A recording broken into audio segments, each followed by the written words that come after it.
नमस्कार साथीहरू, स्वागत छ तपाईँहरूलाई आजको यस विशेष तयारी भिडियोमा। आज हामी राष्ट्रिय वाणिज्य ब्याङ्कको प्रिटेस्ट परीक्षा लक्षित गर्दै 50वटा महत्त्वपूर्ण प्रश्न र उत्तरहरू लिएर उपस्थित भएका छौँ, जुन प्रश्नहरू परीक्षा पास गर्न अत्यन्तै उपयोगी हुनेछन्।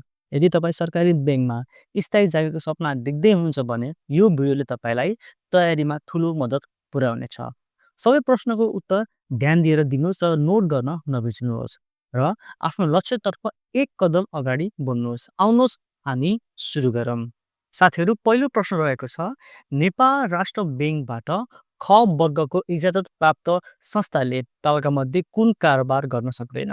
आफ्नो चल अचल सम्पत्ति खरिद धितो राखी कर्जा लिने, नेपालभित्र स्थानान्तरण सम्बन्धी कारोबार गर्ने, राष्ट्र ब्याङ्कको पूर्व स्वीकृतिले प्रतिपत्र र विप्रेषणको कारोबार गर्ने र सुन चाँदी खरिद बिक्री गर्ने।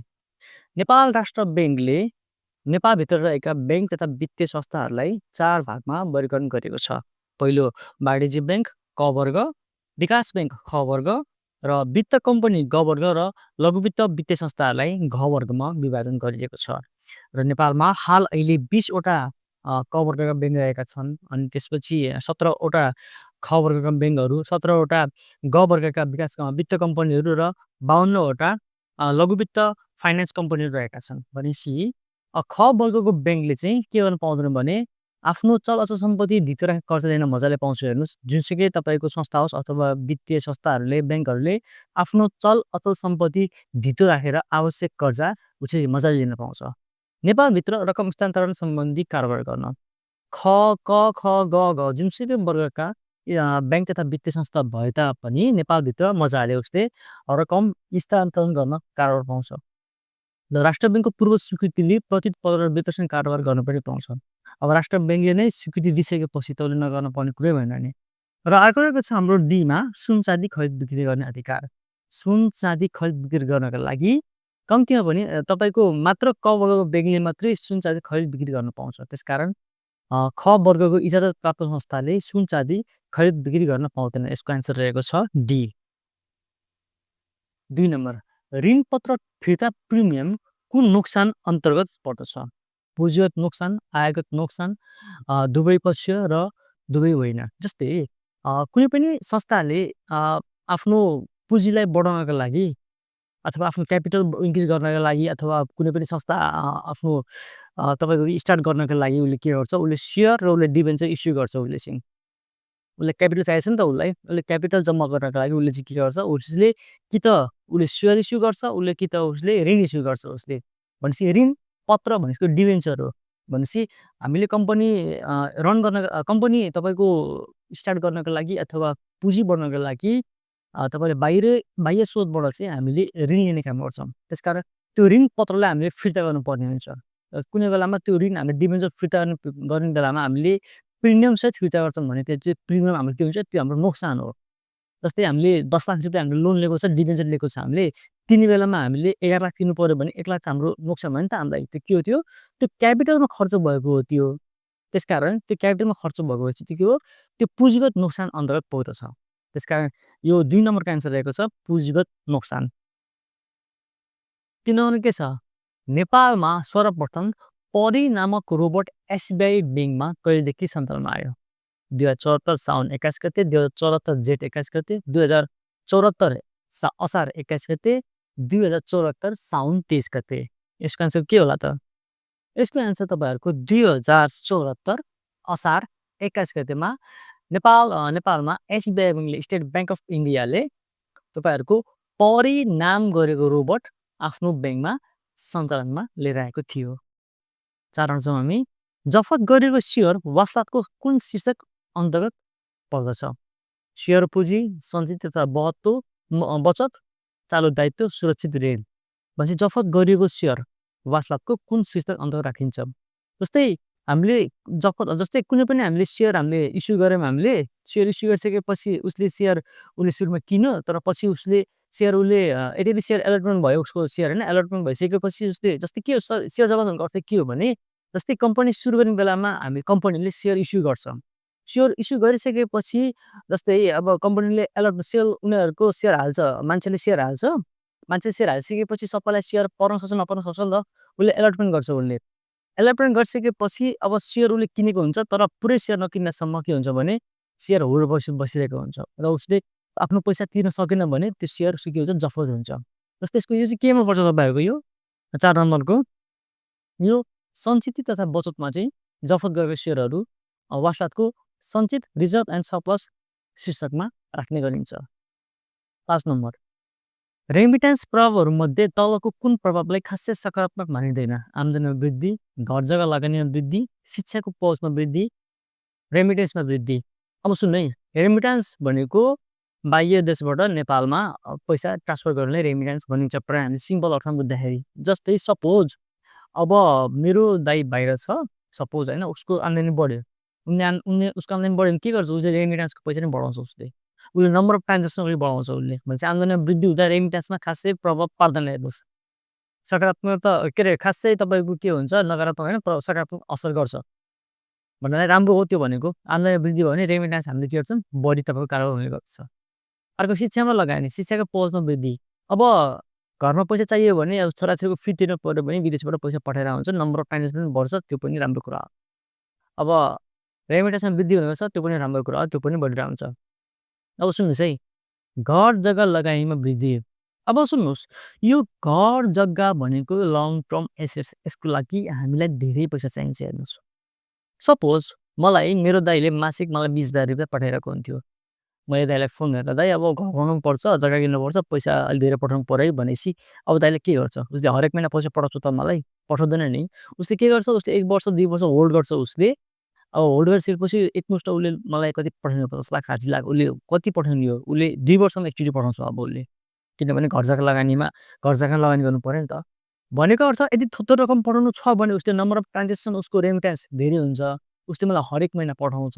तर यदि मलाई धेरै पैसा चाहिएको छ, जुन पैसाले मैले घर किन्न खोजिरहेको छु भने मलाई 50-60 लाख रुपियाँ चाहियो मलाई, त्यसको लागि के गर्छ उसले हरेक महिना नपठाइकन उसले रेमिट्यान्स मलाई हरेक महिना नगरिकन उसले वर्षमा एकचोटि अथवा 2 वर्षमा एकचोटि गर्छ। त्यसले गर्दा के हुन्छ भने जब धेरै पैसा पठाइन्छ त्यसले गर्दा number of transaction in remittance चाहिँ घट्दै जान्छ, जुन चाहिँ के हो घर जग्गा लगानी वृद्धि हुँदाखेरि रेमिट्यान्सलाई यसले असर गर्छ। 6 नम्बर जम्मा हामी अन्तिम ऋणदाताको कार्य सर्वप्रथम कुन ब्याङ्कबाट सुरु भएको थियो? नेपालमा अन्तिम ऋणदाताको ब्याङ्क भनेर हामीले के दिन्छ नेपाल राष्ट्र ब्याङ्कले चिनिन्छ। र यसको चाहिँ के रहेछ हेर्नुहोस्, अन्तिम ऋणदाताको कार्य सर्वप्रथम कुन ब्याङ्कबाट सुरु भएको थियो? Federal reserve bank, Bangkok, bank of England, bank of Japan, bank of Sweden. यसको एन्सर के होला? यसको एन्सर रहेको छ हाम्रो ब्याङ्क अफ इङ्ल्यान्डबाट चाहिँ अन्तिम ऋणदाताको कार्य सुरु भएको हो। 7 नम्बर ब्याङ्क भनेको साखको निर्माण गर्ने तथा विनिमयको सुविधा प्रदान गर्ने मेसिन हो। यो भनेको कसको? 7 नम्बरको। यो चाहिँ तपाईँले घोक्नु पऱ्यो है। यो भनेको तपाईँको होरेस व्हाइटको अप्सन नम्बर बी को चाहिँ तपाईँहरूको होरेस व्हाइट चाहिँ ब्याङ्क भनेको साखको निर्माण गर्ने तथा विनिमयको सुविधा प्रदान गर्ने मेसिन हो भनेर भनेका छन्। 8 नम्बर जम्मा हामी नेपालमा नोट कोषको कारोबार कहिलेबाट सुरु भएको थियो? यसको एन्सर के होला? यसको एन्सर रहेको छ हाम्रो 2017 1 महिना 2 गते। यो तपाईँले घोक्नुपर्छ, यो तपाईँले बुझ्ने होइन घोक्ने हो। नेपाल राष्ट्र ब्याङ्क ऐन 2058 को कति धारामा सञ्चालक समितिको गठन सम्बन्धी व्यवस्था गरिएको छ? यो एकदम धेरै दोहोरिरहेको रिपिट क्वेसन हो यो चाहिँ, यो प्रायः आइरहेको हुन्छ एमसिक्यूमा प्रायः आइरहेको हुन्छ। यसको एन्सर हो दफा 14। दफा 14 मा चाहिँ नेपाल राष्ट्र ब्याङ्क 2058 को दफा 14 मा सञ्चालक समितिको गठन सम्बन्धी व्यवस्था गरिएको छ। 10 नम्बर सम्पत्ति शुद्धिकरण मनी लन्ड्रिङ ऐन 2064 को दोस्रो संशोधन कहिले भयो? 2070 12 महिना 12 गते, 2070 12 महिना 19 गते, 2070 11 महिना 12 गते, 2070 11 महिना 19 गते। यसको एन्सर के होला? यसको एन्सर रहेको छ हाम्रो 2070 12 महिना 12 गते सम्पत्ति शुद्धिकरण ऐन 2064 दोस्रो पटक संशोधन भएको थियो। 11 नम्बर रहेको छ ब्याङ्क तथा वित्तीय संस्थाको सञ्चालक समितिमा कम्तीमा कतिजना सञ्चालक सदस्य रहने व्यवस्था रहेको छ? कम्तीमा 4 बढीमा 7 बढीमा 6, कम्तीमा 3 बढीमा 5, कम्तीमा 5 बढीमा 6, कम्तीमा 5 बढीमा 7। यसको एन्सर रहेको छ कम्तीमा 7 बढीमा 5 जना चाहिँ सञ्चालक समितिमा रहने व्यवस्था रहेको छ। नेपालमा सगरमाथा नेपाली नोटमा सगरमाथाको तस्बिर हाल्ने कहिले भयो? यसको एन्सर के होला? नेपालमा नेपाली नोटमा सगरमाथाको तोसला निर्णय कहिले भयो होला? यसको एन्सर रहेको छ तपाईँको अप्सन ए 2064 10 को महिना 25 गते। चेक विनिमय ड्राफ्ट बिल चेक विनिमय बिल र ड्राफ्ट आदिलाई कस्तो मुद्रा भनिन्छ? इलेक्ट्रोनिक मुद्रा होइन, शाक मुद्रा, पत्र मुद्रा, प्लास्टिक मुद्रा। यसको एन्सर रहेको छ शाक मुद्रा। 13 नम्बरको एन्सर रहेको छ शाक मुद्रा। 14 रहेको छ हाम्रो सञ्चालक समिति र कार्यकारी प्रमुख सम्बन्धी व्यवस्था बैंक तथा वित्तीय संस्था ऐन 2063 को कुन परिच्छेदमा राखिएको छ? परिच्छेद 2, परिच्छेद 3, परिच्छेद 4, परिच्छेद 5। यसको एन्सर के होला? यसको एन्सर रहेको छ परिच्छेद 4। नोस्टो खाताको अर्थ के हो? एउटा बैंकले अर्का बैंकमा खाता खोलेमा, व्यापारीले बैंकमा खाता खोलेको डलर खातामा एलसी खाता, लेटर अफ क्रेडिट भन्छ एलसी भनेको चाहिँ माथिको कुनै पनि होइन। यसको एन्सर के होला? 15 नम्बरको। यसको एन्सर रहेको छ एउटा बैंकले अर्का बैंकमा खाता खोलेमा। यसलाई के भनिन्छ? यसलाई नोस्टो भनिन्छ। साथै एउटा देशको बैंकले अर्का देशको बैंकमा खाता खोलेमा त्यसलाई के भनिन्छ? त्यसलाई भनिन्छ बोस्ट्रो एकाउन्ट। 16 नम्बर व्यवस्थापनको महत्त्वको सन्दर्भमा निम्नमध्ये कुन सही हो? सङ्गठनको लक्ष्य प्राप्त गर्न, स्रोत साधनको उचित प्रयोग गर्न, वातावरण जोगाउन, सामाजिक सद्भाव बढाउन। यसको एन्सर के होला?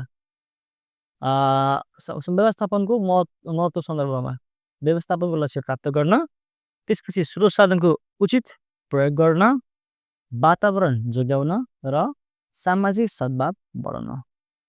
16 नम्बर यसको एन्सर कुन होला? 4 1 1 2 1 2 4 1 एन्ड 3 4 1। यसको एन्सर के होला? यसको एन्सर 1 र 2। यो व्यवस्थापनले चाहिँ यो वातावरणसँग मलाई बाल लाग्दैन है। हामीले हाम्रो संस्थासँग कारोबार भने वातावरणसँग हाम्रो मतलब हुँदैन। हामीले वातावरण जोगाउन हाम्रो काम होइन। सामाजिक सद्भाव बढाउन पनि हाम्रो काम होइन। हाम्रो काम के हो? सङ्गठनको लक्ष्य प्राप्त गर्न र स्रोत साधन सङ्गठनभित्र रहेका स्रोत साधनहरूलाई उचित प्रयोग गर्न चाहिँ व्यवस्थापनको महत्त्व रहेको छ। 17 नम्बर यदि कुनै व्यक्तिले बोल्दा अत्याधिक रूपमा अङ्ग्रेजी शब्द प्रयोग गर्ने बानी छ, त्यस्तो बानीको कारणले एक निरक्षर गाउँलेले उसको कुरा बुझ्दैन। सञ्चार प्रणालीको दृष्टिकोणबाट यो डरसँग सम्बन्धित छ। डिकोडिङ, मिडियम, इन्कोडिङ, रिसिभर। यो समस्या कुन हो? यो 17 नम्बरको। यदि कुनै व्यक्तिले बोल्दा अत्याधिक रूपमा इङ्ग्लिस शब्द प्रयोग गर्छ, यस्तो बानीको कारणले एक निरक्षर गाउँलेले उसको कुराहरू बुझ्दैन र यो सञ्चार प्रणालीको दृष्टिकोणबाट यो डटसँग सम्बन्धित समस्या हो। यो के डिकोडिङ हो? यो डिकोडिङ भनेको उसले बोलेको कुराहरू हामीले बुझेको छैनौँ, त्यस कारणलाई चाहिँ डिकोडिङसँग सम्बन्धित संस्थाहरू हो है त। ल 18 रहेको छ कार्य सम्पादन मूल्याङ्कन भनेको कर्मचारीको कार्य सम्पादन स्तर सम्बन्धमा वर्तमान तथा विगतको कार्य सम्पादन जाँच हो। यो भनेको उसको 18 नम्बरको। Vincent and Robbins, Gary Dessler, Venter French, Edwin D Filippo. यसको एन्सर कुन होला? 18 नम्बरको। यसको 18 को एन्सर रहेको छ हाम्रो ग्यारी डेस्लर। 19 नम्बर सुशासनका सूचक के हुन्? आवाज र उत्तरदायित्व, त्यसपछि भ्रष्टाचार नियन्त्रण, विधिको शासन, माथिका सबै। के होला? 19 नम्बरको। यसको सही एन्सर हो माथिका सबै। कुन चाहिँ कार्यालयको आधारभूत कार्यभित्र पर्दैन?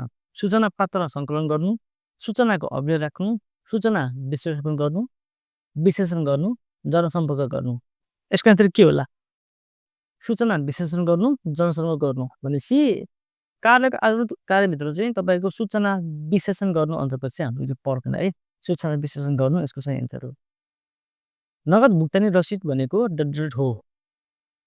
के होला? सानो नगदी कोषबाट भुक्तानी दिएको रकमको फारम, ब्याङ्क जम्मा भोचर त्यो होइन, महालेखा परिषद फाट नम्बर 5 त्यो पनि होइन, खर्च र फाट भनेपछि के रहेछ? नगद भुक्तानी रसिद भनेको चाहिँ सानो नगद कोषबाट भुक्तानी दिएको सुरुको फारम, त्यही हो।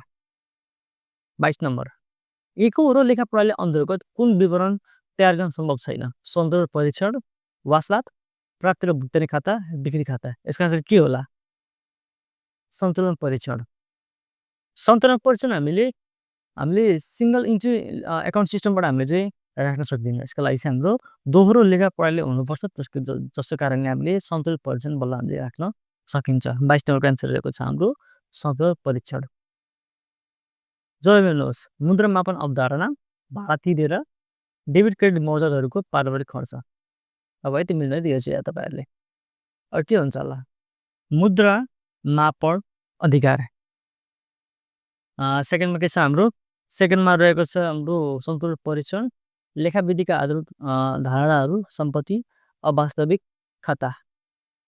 ल भन्नुहोस् के तपाईँहरूको चाहिँ यसको एन्सर चाहिँ 1B 2D तपाईँको 3A 4C त्यसपछि 1A 2D 3B 4C अनि तपाईँहरूको यसको जाउँ है त हामी। मुद्रा मापन अवधारणा भनेको के हो? लेखाविधिका आधारभूत धारणाहरू हो। भनेपछि 1 को B तपाईँको मिल्यो। अब भाडा तिरेर भनेपछि भाडा तिरेर के हो त्यो? भाडा तिरेर भनेपछि तपाईँको भाडा तिरेर हुन्छ तपाईँको सम्पत्तितिर गयो तपाईँ सरी अवास्तविक खाता भयो तपाईँको चाहिँ अनि डेबिट क्रेडिटको मौजादारहरू केमा गयो? यो 3A मा गयो, सन्तुलन परीक्षणमा गयो चाहिँ।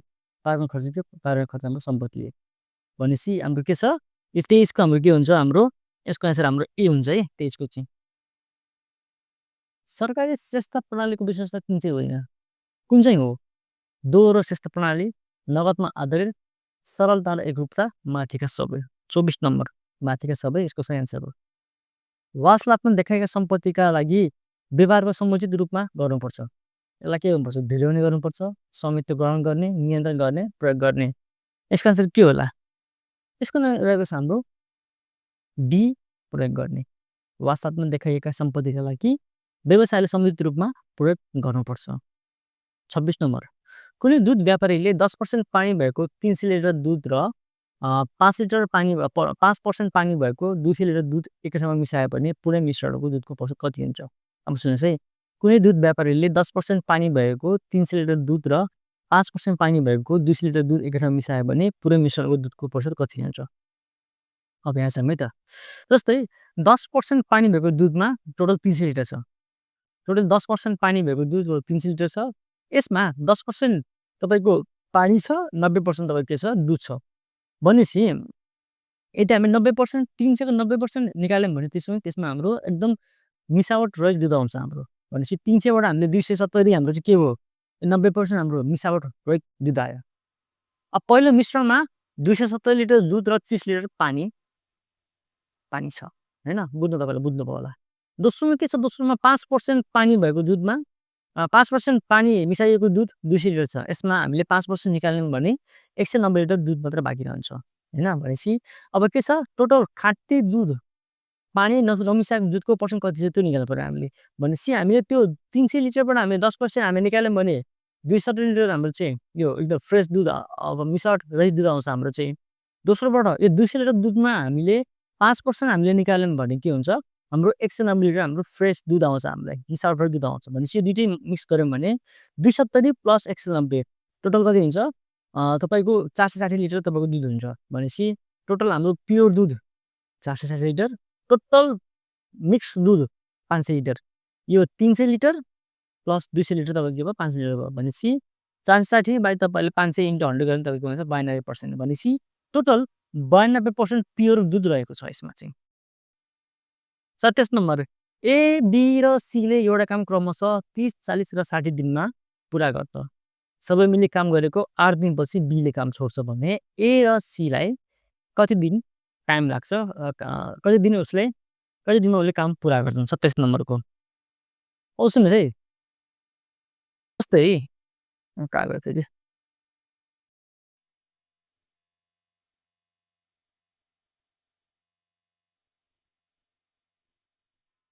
ल अब हेर्नुहोस् तपाईँले यहाँ एले एक काम गर्न 30 दिन लगाउँछ। यहाँ थोरै मिस्टेक भएछ मेरो लेख्नुमा, केही भएन।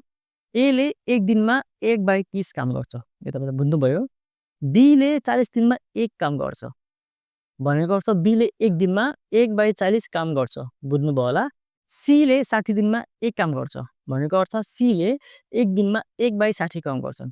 समग्रमा ए मिली 8 दिनसम्म काम गर्छन् सबै मिली है त। भनेपछि एले एक दिनमा 1/30 काम गर्छ, बीले एक दिनमा 1/40 काम गर्छ, सीले एक दिनमा 1/60 काम गर्छ। भनेपछि एले 8 दिन काम गर्छ प्लस बीले 8 दिन काम गर्छ प्लस सीले 8 दिन काम गर्छ भनेको अर्थ 1/30 ए को काम इन्टु 8 दिन 1/40 बी को काम इन्टु 8 दिन 1/60 बी को सी को काम इन्टु 8 दिन। यसले गर्दा के आउँछ हाम्रो तपाईहरु क्रस मल्टिप्लाई गर्नु होला। यसको आन्सर तपाईको समग्रमा उनीहरूले 9/15 काम गर्छन्। अब 9/15 काम भइसक्यो। अब बीले छोड्छ। अब बीले काम छोड्ने बेलामा कति काम भयो त नि 9/15 काम भइसकेको छ। भनेपछि एक काममा 9/15 काम भयो भनेपछि अब 6/15 काम बाँकी छ। अब 6/15 काम गर्नका लागि को छ अब? अब ए र सी छ। अब फेरि बाँकी काम पुरा गर्नका लागि ए र सी लाग्छन्। कति छ बाँकी काम? बाँकी काम रहेको छ तपाईहरुको 6/15 6/15 अपन ए को 1 दिनको काम भनेको 1/30 प्लस सी को 1 दिनको काम भनेको 1/60 6/15 अपन 1/30 प्लस 1/60 6/15 अपन तपाईको 2/60 यो दुईटा मैले कमन लिए मैले यहाँ 30 है 3 भएछ यहाँ भनेपछि 6/15 इन्टु 60 यहाँ गयो अनि 3 यहाँ आयो भनेपछि के हुन्छ त यसलाई तपाई क्रस मल्टिप्लाई गर्नुस् यसलाई तपाईहरुको आन्सर 8 दिन आउँछ। अब 28 नम्बर 5 वटा संख्याको जस्तै 5 वटा हुनु पनि त्यहाँ छुटेछ त्यहाँ है अगाडि यहाँ 5 हो यहाँ चाहिँ 5 5 वटा संख्याको औसत 25 छ भने यदि 4 वटा क्रम संख्याहरू 27 29 25 र 30 भए पाँचौं अङ्क कति होला त्यो निकाल्नु पर्यो हामीले 27 14 15 12 अब हेर्नुस् है अब मिनिकल फर्मुला के हो समेसन x अपन यद समेसन x अपन यद समेसन x के हो द नम्बर अफ तपाईको सम अफ अल नम्बर त्यहाँ भएका सबै नम्बरहरुको चाहिँ के हो सम हो भने चाहिँ के हुन्छ त्यसमा समेसन x आउँछ त्यसमा के छ 27 + 29 + 25 + 30 + x हामीले x निकाल्नु पर्छ नि त्यसका हामीले x पनि जोड्नु पर्यो यहाँ कतिवटा अङ्क हो अपन 5 वटा अङ्क हो यसलाई 5 गरेर मैले समेसन x कति छ 25 छ भनेपछि यो 4 जोड्दा 111 हुन्छ प्लस x बाइ 5 * 25 भनेपछि 111 + x = 125 भनेपछि 5 ले 25 ले गुणा 125 भयो। अब 111 यता पछाडि गयो भनेपछि के हुन्छ यसको आन्सर 14 रहेको छ। एकदम सिम्पल हिसाब यो चाहिँ एकदम सिम्पल हिसाब। अब हेर्नुस् 29 नम्बरमा रु 2400 अङ्कित मूल्य भएको सामानलाई 20% छुट दिँदा 4% नोक्सान हुन्छ भने उक्त सामानको क्रय मूल्य कति होला 2000 1800 2200 210 अब सुन्नुस् है यहाँ के भनेछ भने 2400 अङ्कित मूल्य भएको सामानलाई भनेपछि अङ्कित मूल्य कति भयो 2400 भयो यसमा 20% छुट दिएको छ भनेपछि 20% कति हो 20% भनेको 480 भनेपछि 2400 मा 20% छुट 480 दिएर उसले कति बेच्यो उसले 1920 मा बेच्यो। अब उसले 1920 मा सरी उसले 1920 मा बेच्दा उसलाई कति घाटा लाग्छ उसलाई 4% घाटा लागेको छ। अङ्कित मूल्य 2400 थियो 2400 उसले देखाएको मूल्य थियो मार्क प्राइस 2400 थियो 2400 मा उसले डिस्काउन्ट दियो 20% भनेको उसले 480 रुपैयाँ 2400 * 20 भनेको 20% भनेको 480 हो 480 रुपैयाँ उसले के गर्यो डिस्काउन्ट दियो उसले र डिस्काउन्ट दिइसकेपछि उसको कति मूल्य भयो त नि उसको 1920 उसको बिक्री मूल्य भयो जसमा उसले 4% घाटा लागेको छ। छुटपछिको मूल्य नै बिक्री मूल्य एकदम ठिक छ सेलिङ प्राइस भनेको 1920 यसमा बेच्दा 4% घाटा लागेको छ। अब घाटा निकालौँ अब हामीले भनेपछि CP minus SP upon CP * 100 यसमा घाटा छ भनेपछि कस्ट पनि धेरै हुन्छ त्यसकारण सीपी अगाडि भयो भनेपछि 4% भनेपछि तपाईको 4% इक्वल टु सीपी माइनस 1920 यो बिक्री मूल्य अपन सीपी * 100% यो 4 ले 100 लाई काट्यो 25 आयो भनेपछि के हुन्छ यो सीपी यता आयो अब सीपी यो सीपी यता आयो त्यसपछि यो 25 ले सीपी लाई गुणन गर्यो 25 सीपी माइनस 1920 * 25 अब के भयो भने 1920 लाई यहाँ राख्यो हैन अनि यो सीपी लाई पछाडि लिएर गयो 1920 * 25 इक्वल टु 25 सीपी माइनस यो सीपी लाई पछाडि लिएर आयो सीपी 1920 * 25 / 24 = 2000 भनेपछि यसको चाहिँ किनेको मूल्य 2000 रहेछ। तपाईले बुझ्नु भएको छैन भने एकचोटी यसलाई पज गरेर तपाईले आउँछ हैन सक्नुहुन्छ। यसमा के छ हाम्रो 35a² c³ + b अनि 42a³ c b² 30ac² b³ को लसा कति हुन्छ लसा भनेको के हो लसा भनेको साझा इन्टु बाँकी।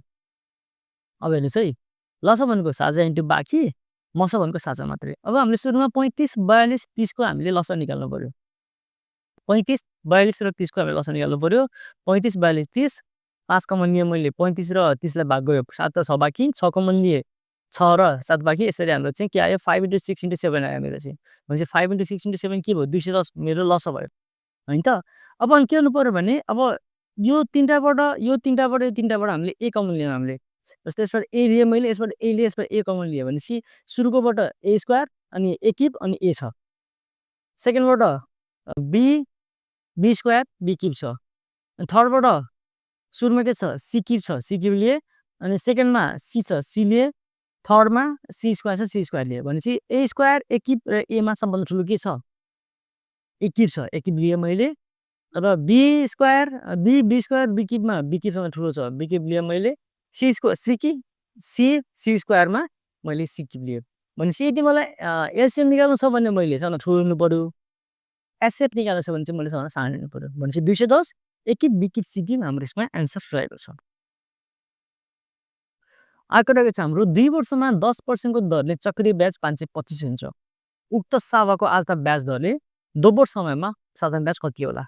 अब बिर्स्यौ त सुरुमा आई कति छ, आई 525 छ, इन्ट्रेस्ट हाम्रो 525 छ। टी कति छ हाम्रो, टी 2 इयर्स छ हाम्रो। आर कति छ 10% छ। पी निकाल्नु पर्यो हामीले। यसमा चक्रीय ब्याज अनुसार नि फर्मुला के हाम्रो, यदि हामीलाई ब्याज दिएको अवस्थामा हामीले -1 गर्नु पर्यो भनेपछि पी ब्राकेट 1 + r/100 को पावर t - 1। यसै क्याल्कुलेसन गरेर कति निकालेँ मैले 25 निकालेँ। अब यो 25 लाई मैले कहाँ राखेँ, फेरि यहाँ राखेँ मैले, सावामा राखेँ मैले। आर कति छ, आर अघि थियो 10%, अब घट्यो भने के भनेको छ उक्त सावाको आधा ब्याज दरले भनेपछि के भयो, मैले 5 गरिदिएँ मैले। अघि 10 थियो, अहिले मैले 5 गरिदिएँ ल मैले। टाइम कति छ, टाइम मेरो 2 थियो, मैले 4 गरिदिएँ अब। भने निकाल्नुहोस् आई = PTR/100 गरेर तपाईँको 5 चाहिँ तपाईँको एन्सर आउँछ। यसको राइट एन्सर हो 500। सिम्पल छ। तर दिएको भिन्नहरूमध्ये सबैभन्दा सानो भिन्न कुन होला? 7/27, 10/27, 18/27, 11/27। सबैको के छ हर तपाईँहरूको तपाईँ 27 सबैको तपाईँको 27 छ तल। माथि कति छ, माथि तपाईँको 7, 10, 18, 21 छ। सबभन्दा सानो कुन छ 7 छ नि त होइन र, भनेपछि 7/27 यसको सही एन्सर रहेको छ। सबै तलको सबै सेम छ, माथिको तपाईँको सानो छ भने यो तपाईँको चाहिँ सानो भिन्न भयो। तर तपाईँ ठुलो छ भने 21 तपाईँको ठुलो छ भने तपाईँको चाहिँ ठुलो भिन्न भयो। Simple. If 30% of P equal to 20%, actually it's 20% of Q and Q is equal to 2% of 2x% of P, then find out the value of X. As you say, if 60% of P equal to 20% percentage of Q and Q is equal to 2x% of P, then find out the value of X. Simple. अब 60% of P भनेको 0.6 P हो, equal to 20% of Q भनेको 0.20 Q हो भनेपछि Q यता लिएर अर्को के छ हाम्रो, अर्को Q equal to 2x% of P. ठिक छ, फर्स्ट वाला लिएँ मैले 0.6 पी इक्वल टु 0.20 क्यू। यो पी यता राखेर मैले 0.20 क्यू अपन 0.6 पी यसलाई मैले क्रस गरिदिएँ। यसलाई मैले इक्वेसन लिएँ मैले। अर्को 2x% P equal to Q भनेपछि पीलाई मैले यहाँ राखेँ मैले, किनभने दुईवटा पी बनायो भने के हुन्छ हाम्रो इक्वेसन हाम्रो बराबर हुन्छ र हामीले यसलाई क्रस मल्टिप्लाई गर्न पाइन्छ। अब क्यू पनि 2x सिम्पल, यसलाई के पनि गर्दैन, सिम्पल तपाईँले हिसाब बुझ्नुहुन्छ यो। अब यो 0.20 क्यू अनि 0.6 Q equal to Q 2x percentage. यो क्यू काटियो, 0.20ले 0.30 काट्दा 3 हुन्छ, 1/3 भयो इक्वल टु 1/2x भयो भनेपछि 2x माथि गयो 2x% इक्वल टु 3 हुन्छ, x% इक्वल टु 3/2 यता गयो। अब यो पर्सेन्ट हटाउँदा 100 गर्नुपर्छ भनेपछि 3/2 इक्वल टु 150% यसको हाम्रो एन्सर आयो। अब अप्सन नम्बर कति हाम्रो, अप्सन नम्बर हाम्रो डी रहेको छ हाम्रो 33 नम्बरको सही छ हाम्रो। अब हामी पुगौँ 34 नम्बरमा। 4 वर्षपछि 4 दाजुभाइको उमेरको योगफल 80 हुनेछ। 4 वर्ष अघि उनीहरूको योगफल कति थियो? एकदम सिम्पल क्वेसन। 4 वर्षपछि दाजुभाइको उमेरको योगफल 80 हुनेछ र 4 वर्ष अघि उनीहरूको उमेरको योगफल कति थियो? सिम्पल क्वेसन एकदम है। अब हेर्नुहोस् फ्युचरमा कति वर्ष पुग्छन् उनीहरू 80 वर्ष पुग्छन् फ्युचरमा। 4 जना दाजुभाइहरू अबको 4 वर्षपछि 80 वर्ष पुग्छन् भनेपछि अब 4 जना दाजुभाइहरू हरेकजना 4 वर्ष मर्छन् त हो किन भनेपछि 16 वर्ष टोटल हुन्छ कि। एउटा 4 वर्ष बढ्यो, अर्को 4 वर्ष बढ्यो, अर्को गर्दाखेरि 4 जना 4 वर्षको दरले उनीहरू 4 वर्षपछि 16 वर्ष उनीहरूको टोटल हुन्छ एज यिनीहरूको बढेको चाहिँ। भनेपछि यो 80 बाट मैले 16 वर्ष हटाइदिएँ भने 64 वर्षको अलिक एज आउँछ भनेपछि उनीहरूको एज कति छ अहिले योगफल तपाईँको सम उनीहरूको चाहिँ 4 जनाको सम उनीहरूको 64 छ। यो 64 मा हरेक 4 जनाको 4 वर्ष आयु जोड्यो भने 80 वर्ष हुन्छ। अब यो 64 वर्षमा अब 4 वर्ष अघि भनेपछि त हामीले पोस्ट गर्नु पर्यो हामीले हेर्नुहोस्। फ्युचरमा 80 थियो, मैले यसमा 16 घटाएँ। एकजना भएको 4 घटाएको थिएँ मैले, 4 जना भएर 16 घटाएँ मैले। भनेपछि प्रेजेन्टमा मैले फेरि 16 घटाएँ भने के आउँछ हाम्रो हाम्रो हामीलाई चाहिने यसको एन्सर आउँछ। यसको एन्सर रहेको छ 48। यसको एन्सर ठिक यो 48 हो। एकजना पसलेले एउटा क्यामेरा 20% नोक्सान हुने गरी 64 सयमा बेच्यो र 20% नाफा कमाउन कति बेच्नु पर्ला? सिम्पल यसको एन्सर। एकजना पसलेले एउटा क्यामेरा 20% नोक्सान हुने गरी बेच्यो, 64 सय नाफा हुने गरी बेच्यो, नोक्सान हुने गरी 64 सयमा बेच्यो र 20% नाफा कमाउन कति बेच्नु पर्ला? सिम्पल। सुरुमा सेलिङ प्राइस कति छ? 64 सय छ हाम्रो। 64 सयमा बेच्दा उसलाई कति घाटा लाग्यो नि? उसलाई 20% घाटा लाग्यो भने CP is equal to what? Loss percent is equal to CP minus SP upon CP into 100 भनेपछि लस के हो? CP greater than SP. भनेपछि 20% इक्वल टु सिपी माइनस 64 सय अपन सिपी यो इन्टु 100। यो 20 ले 100 लाई भाग गरेर 5 आयो। भनेपछि अब के हुन्छ? सिपी यता लिएर गएँ मैले, CP equal to 5 CP into यो 64 सय इन्टु 5 गर्दा के हुन्छ तपाईँको 32,000 आउँछ। भनेपछि 32 यता ल्याइदिएँ मैले, सिपी उता लिएर गइदिएँ मैले। 32,000 equal to 5 CP minus CP. अब CP equal to 32,000 upon 4 equal to 8,000 हाम्रो के आयो? कस्ट प्राइस हाम्रो आयो। अब मैले के गर्नु? त्यो 8,000 मा हामीले चाहिँ के गर्नु पर्यो भने हामीले अब 20% नाफा कमाउनु पर्यो बेच्दाखेरि।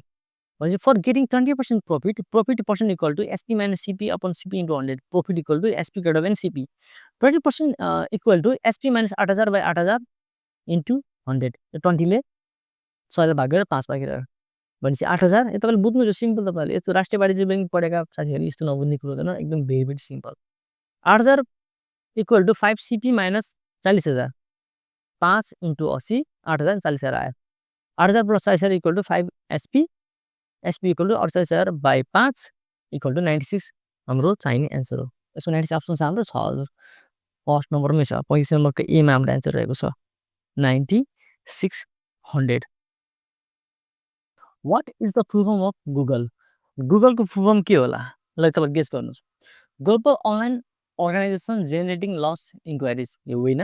Global organisation of oriented group of language of earth यसको एन्सर त्यही हो। Global organisation of oriented group of language of earth यो तपाईँहरूको सही एन्सर हो। बी नम्बरको एन्सर सही हो।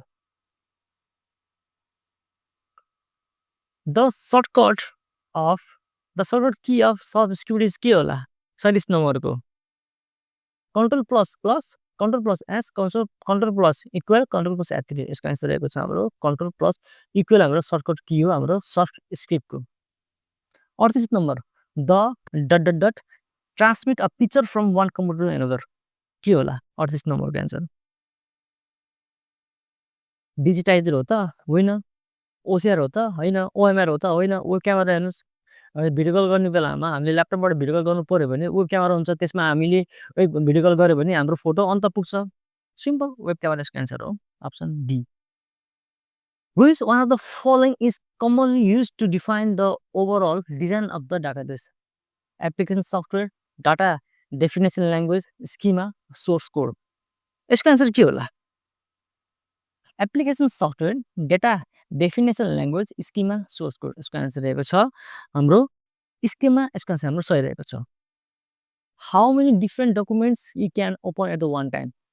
More than 3, only 1, as many as your text bar can display, as many as your computer memory will be hold. यसको answer के हुन्छ 6 नम्बरको? यसको रहेको छ हाम्रो तपाईँको मेमोरी कति छ? 2GB 4GB 8GB 16GB। तपाईँको मेमोरी जति छ नि, जति मेमोरीले होल्ड गर्न सक्छ उसले त्यति डिस्प्ले गर्छ उसले। तपाईँको सुपर कम्प्युटर छ भने मिलियन अफ तपाईँको फोल्डर खोल्न सक्छ उसले एकैचोटिमा उसले। जति तपाईँको मेमोरी छ त्यति उसले क्यापेसिटी जति छ उसले त्यति खोल्न सक्छ उसले। 41 नम्बर राष्ट्रिय विकास परिषदको अध्यक्ष को हुने व्यवस्था रहेको छ? 81 नम्बरको नेपाल राष्ट्र ब्याङ्कको गभर्नर, अर्थमन्त्री, प्रधानमन्त्री, राष्ट्रिय योजना आयोगको अध्यक्ष। यसको सही एन्सर रहेको छ तपाईँको के होला? 81 नम्बरको यसको एन्सर रहेको छ हाम्रो प्रधानमन्त्री। 3 नम्बर म्याग्ना कार्तालाई अर्का कुन नामले समेत चिन्ने गरिन्छ? 42 नम्बरको महाअधिकार पत्र, महाअभियोग पत्र, राजनीतिका अधिकारहरूको बढावत्र, माथिका सबै। यसको सही एन्सर रहेको छ महाअधिकार पत्र। यो म्याग्ना कार्टालाई हामीले महाअधिकार पत्रको रूपमा समेत चिन्ने गरिन्छ। 43 नम्बर निम्न कथन अध्ययन गरी सही छनौट उत्तर गर्नुहोस्। 1 प्रेस स्वतन्त्रता सूचकाङ्क 2024 मा नेपालको विश्व 74 स्थानमा रहेको छ। 2 कोप 29 2024 मा अजरबैजानमा भएको थियो। यसको आन्सर के होला 50 नम्बरको? यो तपाईँको प्रेस स्वतन्त्रता सूचकाङ्कमा 2024 मा नेपालको विश्वको 4थो स्थानमा रहेको छ। एकदम ठिक हो, 4थो स्थानमा थियो र कोप 29 2024 मा अजरबैजानमा भएको थियो। नेपालबाट नेपालका प्रधानमन्त्री पनि अजरबैजान पुगेका थिए 2024 मा कोप सम्मेलनमा भाग लिनका लागि। भनेपछि यसको आन्सर के हो? सी, दुवै ठिक। 44 नम्बर विश्वको सबैभन्दा ठुलो ज्वालामुखी क्रेटर कहाँ रहेको छ? ल भन्नुहोस् त 44 नम्बरको। Vesuvius Italy, Toba Indonesia, Etna Sicily, Stromboli Sicily. यसको आन्सर के होला 44 नम्बरको? यसको आन्सर रहेको छ हाम्रो टोबा इन्डोनेसिया। यो तपाईँको ठुलो ज्वालामुखी र सक्रिय ज्वालामुखी फरक फरक कुरा हो है चाहिँ। 5 नम्बर 45 नम्बर कोशी नदीका सहायक नदीहरूमध्ये सबैभन्दा पश्चिम भएर बग्ने नदी कुन हो? लिखु, इन्द्रावती, तामाकोशी, सुनकोशी।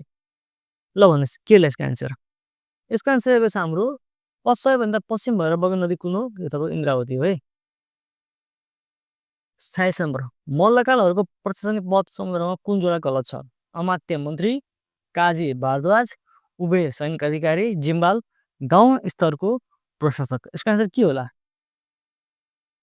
तपाईँको यो अमात्य र मन्त्री मिल्छ हेर्नुहोस्। अमात्यलाई मन्त्री भन्छ, ठिक छ। काजीलाई भारद्वाज भन्छ, यो पनि ठिक छ। उभय सैनिक अधिकारी, यो पनि ठिक छ। जिम्बाल गाउँ स्तरको प्रशासक यो मिल्दैन है तपाईँको। 46 नम्बरको चाहिँ आन्सर तपाईँको डी रहेको छ, गलत छ यो चाहिँ। 47 नम्बर सम्म आई र आई बिच जोडा मिलाइ कोडबाट सही उत्तर दिनुहोस्। के होला यसको आन्सर चाहिँ? दक्षिण चाइना सागर कहाँ छ यसलाई? यो चाहिँ के भन्छ यसलाई चाहिँ? हाम्रो साइक्लोन भन्छ भन्दैन, टोर्नाडो भन्छ भन्दैन, यसलाई के भन्छ? यसलाई टाइफोन भन्छ यसलाई चाहिँ।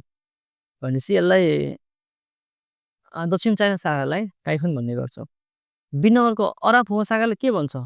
अराफुवा सागरलाई हाम्रो यो के भन्छ? साइक्लोन, टोर्नाडो भएन, विली विली भन्छ यसलाई चाहिँ। मेक्सिको खाले के भन्छ? हाम्रो टोर्नाडो भन्छ।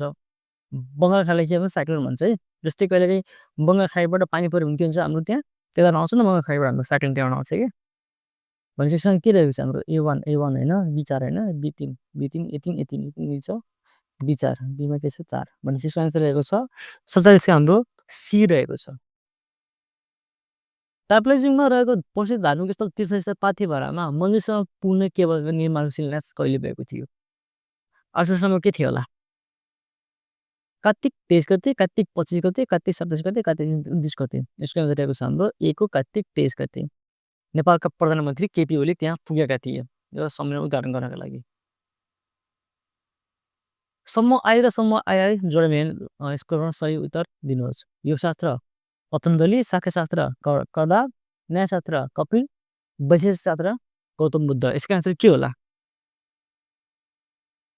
यसको आन्सर तपाईँको योगशास्त्र पतञ्जलि, योगशास्त्र पतञ्जलि ठिक छ।